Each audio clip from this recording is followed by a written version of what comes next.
Hello guys, good morning, good afternoon, good evening everyone. दोस्तों, आप लोगों के लिए आज मैं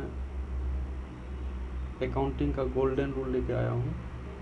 उसका रूल क्या होता है और एक अदर रूल भी है, वो मैं आपको बताऊँगा इस वीडियो के माध्यम से। चलिए अब स्टार्ट करते हैं। दोस्तों, अकाउंटिंग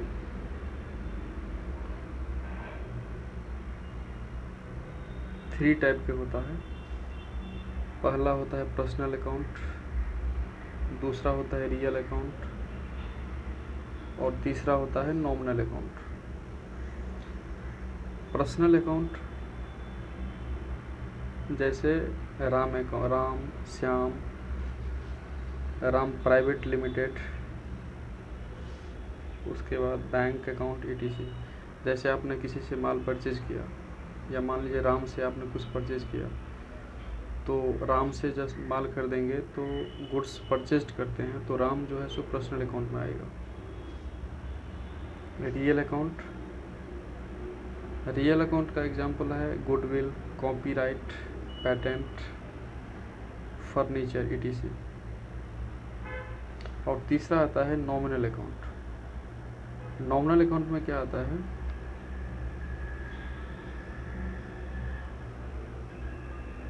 जैसे कोई एक्सपेंसेस हो गया।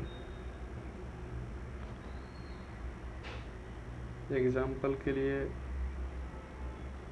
सैलरी,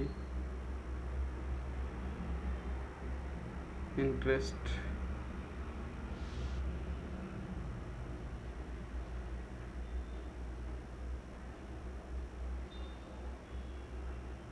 इनकम जैसे कमीशन, ईटीसी। नॉमिनल अकाउंट में जनरली एक्सपेंसेज आता है और इनकम आता है। जैसे एक्सपेंस में सैलरी आ गया, इंटरेस्ट इनकम हो गया, और अदर इनकम जैसे कमीशन ईटीसी। दोस्तों, अब हम इसके बारे में, इसका जो गोल्डन रूल है पर्सनल अकाउंटिंग में, वो तीनों अकाउंट का, personal account, real account and nominal account, उसके बारे में आप बारी बारी से चर्चा करते हैं, डिस्कस करते हैं। पहला है पर्सनल अकाउंट। इसका गोल्डन रूल जो होता है, जनरली हम लोग 11th-12th में हम लोग को टीचर पढ़ाते हैं। इसका होता है debit the receiver and credit the giver. मतलब जो हम रिसीव करेंगे उसको डेबिट करेंगे, और जो हम किसी को देंगे, जो मेरे पास से जा रहा है, उसको हम लोग क्रेडिट करेंगे। इसीलिए debit the receiver and credit the giver. Example के लिए, जैसे मैंने किसी पार्टी से गुड्स परचेज किया, तो purchase account debit to creditors account and party account. ये हम लोग उधार पे, जब क्रेडिट पे जब माल गुड्स परचेज करते हैं, तब ये एंट्री मारेंगे टैली में, या जैसे आप एंट्री मारते हैं एक्सेल वगैरह पे। तो ये क्या हुआ ना, परचेज एक्चुअली गुड्स हम लोग नहीं देते हैं, डेबिट करेंगे परचेज को, और क्रेडिटर्स मेरा लाइबिलिटी जो है सो इतना क्रिएट हो गया, being goods purchased on credit रहेगा इधर।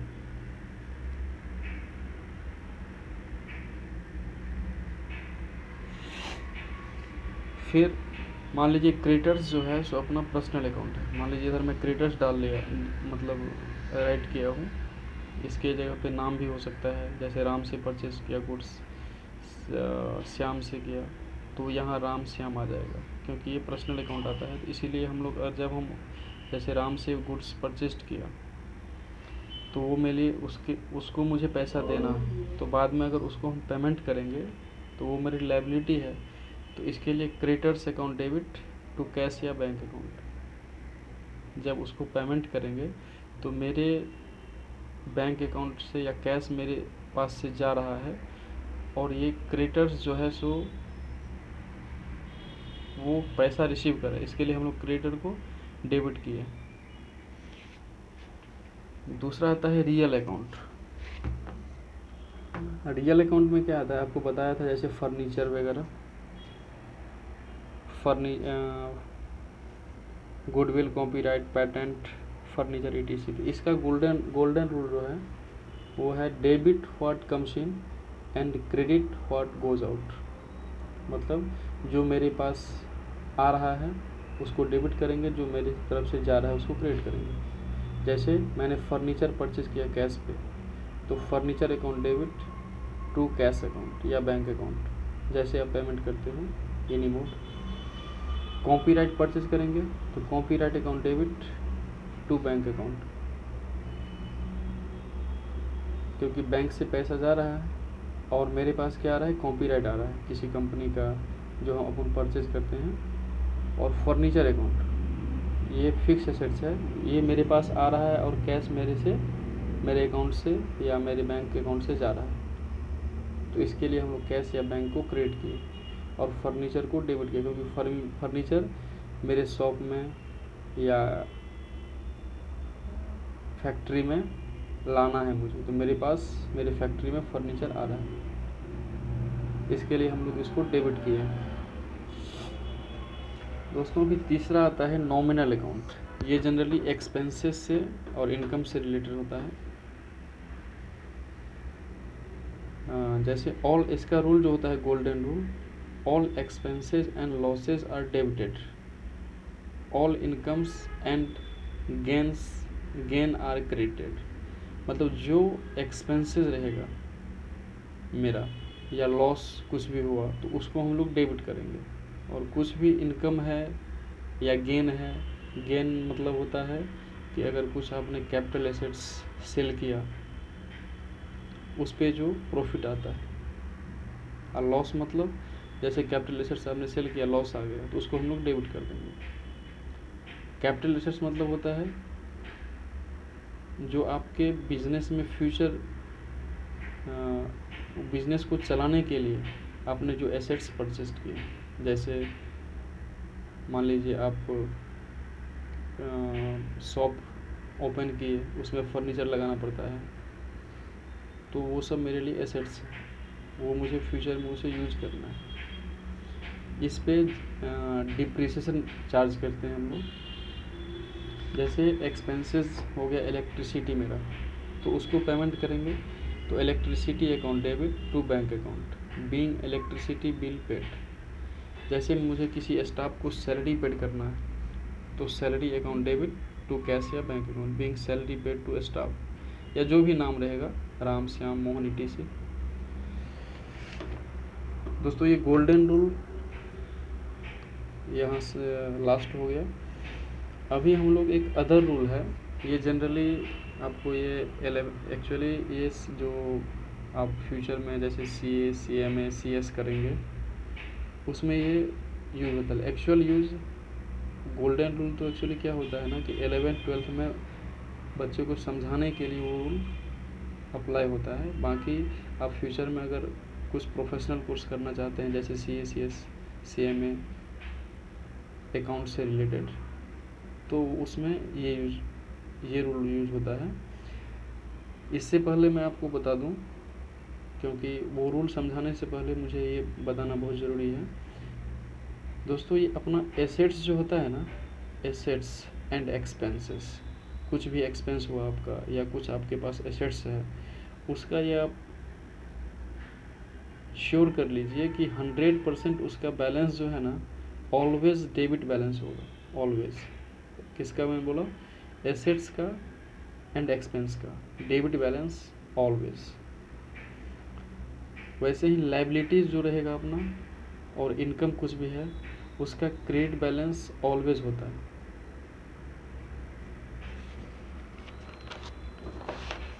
अभी आप लोगों को मैं एसेट्स और इनकम का जो होता है ना कि एसेट्स अगर डिक्रीज करेगा ऐसा कुछ रूल है, तो मैं बता रहा हूँ आपको बारी बारी से। जैसे मान लीजिए एसेट्स एंड एक्सपेंसेस, इसका रूल है एसेट्स एंड एक्सपेंसेस अगर इंक्रीज कर रहा है, इंक्रीज मतलब बढ़ना, आपका एसेट्स या एक्सपेंसेस का अकाउंट जो है सो इंक्रीज कर रहा है, बढ़ रहा है, तो हम लोग उसको डेबिट करेंगे रिलेटेड अकाउंट को। एसेट्स एंड एक्सपेंसेस अगर डिक्रीज करेगा मतलब घट रहा है,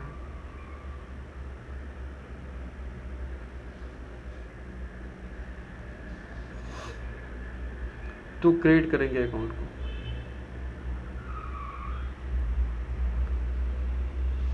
जैसे इसका एग्जांपल मैंने लिया है कि आपने क्या किया, मान लीजिए क्रेडिट पे माल सेल किया, गुड्स सेल किया, तो आप जो एंट्री मारेंगे ना टैली में या एक्सेल में, तो debtor account debit to sales account. अब वो रूल अप्लाई कीजिए। इसका रूल क्या था, एसेट्स अगर इंक्रीज कर रहा है तो हम लोग डेबिट करेंगे, तो वही ये अप्लाई यहाँ होगा कि डेटर मेरे लिए करंट एसेट्स है। तो जैसे मैं सेल किया क्रेडिट पे, तो मेरा एसेट्स डेटर हो गया, क्योंकि मुझे उससे पैसा फ्यूचर में लेना है। और सेल जो है सो ये अपना डायरेक्ट इनकम हो गया बिजनेस से रिलेटेड, तो इसीलिए हम इसको सेल किए हैं। फिर अभी फ्यूचर में मुझे क्या करना है कि अगर आप डेटर से पैसा वसूल करेंगे, कलेक्शन करेंगे, तो bank account debit to debtor account. अभी इससे आपको पूरा क्लियर हो जाना चाहिए, क्योंकि बैंक जो है सो अपना करंट एसेट्स है। तो मैंने आपको बताया था अगर एसेट्स इंक्रीज करेगा तो उसको डेबिट करेंगे, अगर एसेट्स डिक्रीज करेगा तो हम लोग उसको क्रेडिट करेंगे। वैसे ही सेम रूल है कि बैंक अकाउंट, क्योंकि डेटर से अगर पैसा कलेक्ट हो रहा है तो बैंक अपना बढ़ रहा है, इंक्रीज कर रहा है, तो बैंक करंट एसेट्स है, इसके लिए हम लोग बैंक को क्या किए हैं, डेबिट किए हैं। और डेटर जो मैंने गुड्स सेल किया था क्रेडिट पे, उससे मुझे पैसा कलेक्ट हो रहा है, तो इसके लिए हम लोग डेटर को क्या किए हैं, क्रेडिट कर दिए हैं। ये क्योंकि रूल क्या बता रहा है अपना कि अगर एसेट्स डिक्रीज करेगा तो उसको हम लोग क्रेडिट करेंगे। वैसे ही एक्सपेंसेस का ले लीजिए, एक्सपेंसेस अगर इंक्रीज करेगा तो डेबिट करेंगे, डिक्रीज करेगा तो क्रेडिट करेंगे। तो इलेक्ट्रिसिटी अपना एक्सपेंसेस है बिजनेस के लिए, तो इलेक्ट्रिसिटी अकाउंट डेबिट, यानी कि एक्सपेंस इंक्रीज कर रहा है तो डेबिट किए हैं। और कैश या बैंक अगर वैसे ही करंट एसेट से नहीं है तो ये डिक्रीज कर रहा है, मेरे पास से पैसा जा रहा है, ये मेरा अकाउंट में बैलेंस उतना से कम हो जाएगा, इसीलिए हम लोग इसको क्रेडिट कर दिए। होप आपको ये एसेट्स एंड एक्सपेंस के बारे में जो रूल है वो समझ में आ गई होगी। दूसरा वैसे ही आता है लायबिलिटीज़ एंड इनकम के लिए। दोस्तों अगर लायबिलिटीज़ और इनकम इंक्रीज करेगा तो हम लोग रिलेटेड अकाउंट को क्रेडिट करेंगे, और लायबिलिटीज़ और इनकम डिक्रीज करेगा तो हम लोग डेबिट करेंगे रिलेटेड अकाउंट को। एग्जांपल के लिए, जैसे आपने परचेज किया क्रेडिट पे गुड्स, तो purchase account debit to creditors account, ये जनरल एंट्री है। Being goods purchased on credit, इसमें क्या है ना कि आपने गुड्स परचेज किया तो परचेज को डेबिट कर दिया। और क्रेडिटर्स जो है सो लायबिलिटी है, तो मैंने आपको बताया था क्रेडिटर्स लायबिलिटी है और लायबिलिटी का ऑलवेज क्रेडिट बैलेंस होता है। तो मैंने अगर गुड्स परचेज किया क्रेडिट पे तो अपना लायबिलिटी बढ़ रहा है, क्योंकि मुझे क्रेडिटर्स को पेमेंट करना है फ्यूचर में। तो इसके लिए क्रेडिटर्स का क्रेडिट बैलेंस, क्रेडिट किया है क्रेडिटर को, क्योंकि क्रेडिटर्स का अकाउंट बढ़ रहा है being goods purchase on credit. फिर फ्यूचर में अगर मैं क्रेडिटर्स को पेमेंट करूँगा तो creditors account debit to bank account, क्योंकि क्रेडिटर्स अपना लायबिलिटी है। और मैंने आपको रूल बताया था कि अगर लायबिलिटीज़ डिक्रीज करे तो उसको हम लोग डेबिट करेंगे, क्योंकि तो ये क्या किया, इसके लिए मैं क्रेडिटर्स को डेबिट किया हूँ क्योंकि अपना लायबिलिटी कम हो रहा है। ठीक है, क्रेडिटर्स लायबिलिटी है, करंट लायबिलिटी है, तो क्रेडिटर्स मतलब इसका लायबिलिटी है, तो लायबिलिटी का क्रेडिट बैलेंस होता है, तो हम उसको कम करने के लिए अगर जैसे पेमेंट करेंगे तो अपना लायबिलिटी कम होगा, इसके लिए हम लोग उसको रिवर्स करेंगे, creditors account debit to bank account being payment made to creditors.